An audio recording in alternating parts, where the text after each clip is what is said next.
আর এদের যে সময় বয়স 25 থেকে 1 মাস হয়ে যাবে ওই সময় আমি যে একটা মিক্স খাবার সব মুরগি হাঁসকে খাওয়াই, ওই মিক্স খাবারটাও দিব।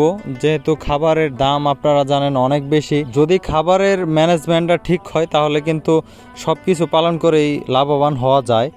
আসসালামু আলাইকুম, আশা করি সবাই অনেক ভালো আছেন। আলহামদুলিল্লাহ, আল্লাহর রহমতে আমি অনেক ভালো আছি। তো দেখতে পারতেছেন আমার হাতে হচ্ছে কিছু স্টার্টার ফিড। অনেকেই জানতে চাইছিলেন যে টাইগার মুরগিকে আমি কি খাবার দেই। তো আমি মূলত এখন পর্যন্ত স্টার্টার ফিডই দিতেছি। আর মূলত 3 বেলা খাবার দেই, সকাল 6টার দিকে একবার, তারপরে হচ্ছে দুপুর 2টা আর একবার রাত 10টা। মূলত 3 বার আমি পরিমাণ মতো খাবার দেই। তো অনেকে আসলে জানার আগ্রহ থাকতে পারে যে স্টার্টার ফিডে কি খাওয়াবো নাকি। আসলে স্টার্টার ফিড হচ্ছে মূলত 21 দিন বয়স পর্যন্ত হচ্ছে স্টার্টার ফিডটা খাওয়ানোর নিয়ম। অনেকের হয়তো জানার আগ্রহ থাকতে পারে যে ভাই আপনি কতদিন পর্যন্ত খাওয়াবেন। আসলে আমি খাওয়াবো হচ্ছে যতদিন পর্যন্ত গোয়ার ফিডটা না খেতে পারে ততদিন পর্যন্তই। তো আমার যেহেতু সবসময় ব্রয়লার মুরগি থাকে, এই জন্য কিন্তু ফিডগুলোও আমার হাতের নাগালে থাকে। তো আমি আর কিছুদিন পরেই মূলত ফিডটা দিব, গোয়ার ফিডটা। তো দেখব কি পরিমাণে খায়। যদি দেখি যে স্বাভাবিকভাবে খেতে পারে তাহলে অবশ্যই গোয়ার ফিডটাই দেব। আর কখন গোয়ার ফিড দেই তা তো অবশ্যই আপনাদেরকে দেখাবো, যেহেতু আপনারা ধারাবাহিকভাবে আমার ভিডিওগুলো দেখেন। তো 2-3 দিন যাবত আমি কোনো প্রকার আপডেট দিতে পারি না। এটার কারণ হচ্ছে একটু ফ্যামিলি প্রবলেমের মধ্যে ছিলাম, এ কারণে আর কি টোটালি অনলাইনের বাইরে ছিলাম। তেমন কোনো ভিডিও রেডিও করতে পারি নাই, কোনো প্রকার আপডেটও দিতে পারি নাই। তো আপনারা এই ভিডিও ফুটেজটা দেখতে পারতেছেন আরও 1 সপ্তাহ আগের। আর এখন আমার মুরগির বয়স মোটামুটি 11 দিন রানিং চলতেছে। আর অনেকেই হয়তো যে খাবারের বিষয়টা জানতে চাইছিলেন, তাই ভাবলাম যে ছোট্ট করে একটা খাবারের বিষয়ে কিছু কথা বা কিছু আপডেট আপনাদেরকে দেই। আর আরেকটা কথা জানিয়ে রাখি যে আমি আগামী শুক্রবার, কালকের দিন পরে যে শুক্রবারটা, ওই শুক্রবারে মূলত আমার যে মুরগির যে পিজিয়ন ফক্স ভ্যাকসিনটা ওইটা করব। তো ওইটারও আগের ভিডিওর মতোই খুব সুন্দরভাবে একটা ভিডিও দেওয়ার চেষ্টা করব। তো আশা করি যদি আপনারা আমাদের এই ভিডিওগুলো দেখেন আপনারা অনেক কিছু শিখতে পারবেন।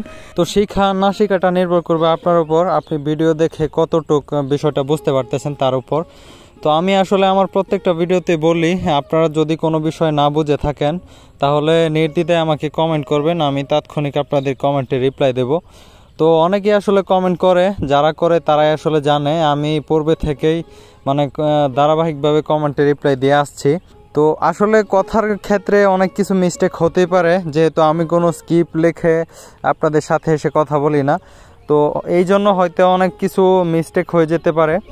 তো তারপরেও যদি কিছু মিস্টেক হয়ে যায় আপনারা অবশ্যই আমাকে নির্দ্বিধায় কমেন্ট করবেন, আমি আপনাদেরকে জানিয়ে দেব সেই বিষয়গুলো। তো আমার এই ছোট বাচ্চা আনার পিছনের একমাত্র কারণ হচ্ছে অনেকেই মানে বাচ্চা ব্রোডিং থেকে শুরু করে বিস্তারিত সব কিছুই জানতে চায় বা অনেকের শিখার আগ্রহ থাকে।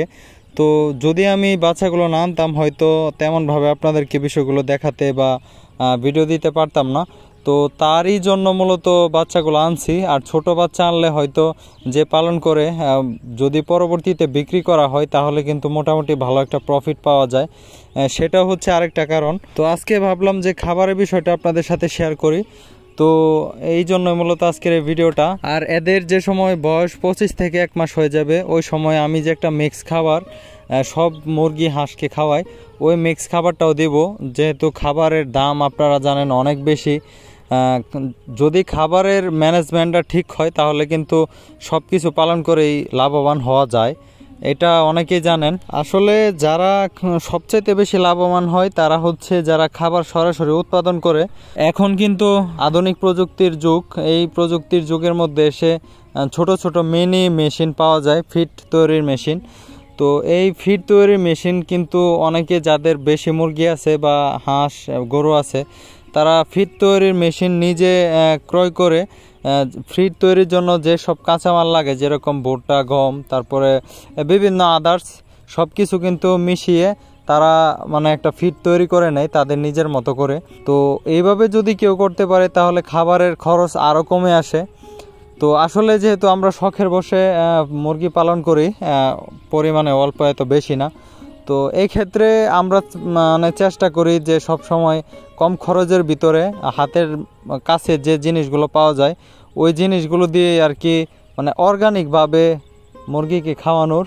তাহলে মানে খাবারের খরচও কমে আসে, আর যে জিনিসটা মূলত আপনি উৎপাদন করতেছেন সেই জিনিসটা অনেকটা পিওর হয়। আর আমরা যেহেতু ফিড কিনে খাওয়াই, এটার মধ্যে অনেক বিষাক্ত কেমিক্যাল থাকে, তো এই ক্ষেত্রে মুরগি প্লাস মানুষ এই দুইটারই কিন্তু ক্ষতি করে। তো তারপরেও আসলে মানুষ পরিস্থিতির শিকার, কোনো কিছু করার নাই। আমরা যেভাবে যুগ যাইতেছে আমাদেরকে সেভাবে যেতে হবে, এর বিপরীতে কিছু করা যাবে না। তো এই জন্যই মূলত আমি এই উদ্যোগটা নিয়েছিলাম। তো আসলে নতুনভাবে শুরু করতে গেলে কিন্তু প্রথমে অনেক ভুলভ্রান্তি হবে, এটাই স্বাভাবিক। তো আমিও আসলে এই কাজগুলো থেকে শিখতেছি, পাশাপাশি আপনাদেরকে ভিডিও দেই, আপনাদের কমেন্টের মাঝখান দিয়েও আমি অনেক কিছু নিজে আয়ত্ত করি। তো এই সব কিছু মিলাইয়া আশা করি যে ভবিষ্যতে হয়তো এখানে ভালো কোনো কিছু উৎপাদন করতে পারবো আমি। তো সেই জিনিসগুলোই আমি প্লাস আমার যে সাবস্ক্রাইবার বা অন্যান্য আশেপাশের মানুষ সবাইকে দেওয়ার চেষ্টা করব, এটাই হচ্ছে মূল উদ্দেশ্য। তো যাই হোক, আজকের কথার মধ্যে হয়তো অনেক এলোমেলো হয়েছে, খাবার প্রসঙ্গে সে অনেক কিছু বলে ফেলছি। যদি কথার মধ্যে কোনো প্রকার ভুল ত্রুটি হয় অবশ্যই ছোট ভাই হিসেবে ক্ষমা দৃষ্টিতে দেখবেন। আর যদি কোনো কিছু জানা থাকে অবশ্যই আমাকে কমেন্ট করবেন, আমি তাৎক্ষণিক আপনাদের কমেন্টে রিপ্লাই দেব। আর আরেকটা কথা না বললেই নয়, আমি আসলে আমার ভিডিওতে তেমন ভাবে বলি না, তো আমার ভিডিওগুলো অনেকেই দেখে। তো আসলে 100%-এর মধ্যে 3-4% মানুষ মাত্র সাবস্ক্রাইব করে। আসলে একটা মানুষ যদি সাবস্ক্রাইব করে, লাইক কমেন্ট করে, তাহলে কিন্তু মানে একজন কন্টেন্ট ক্রিয়েটর হিসেবে নতুন ভিডিও করার আগ্রহ কিন্তু দ্বিগুণ বেড়ে যায়। যারা কন্টেন্ট ক্রিয়েট করেন তারা হয়তো এই বিষয়টা জানেন। তো যাই হোক, যারা এখনো সাবস্ক্রাইব করেন নাই প্লিজ একটু সাবস্ক্রাইব করে দিবেন। আর ভালো থাকবেন সবাই। আসসালামু আলাইকুম, আল্লাহ হাফেজ।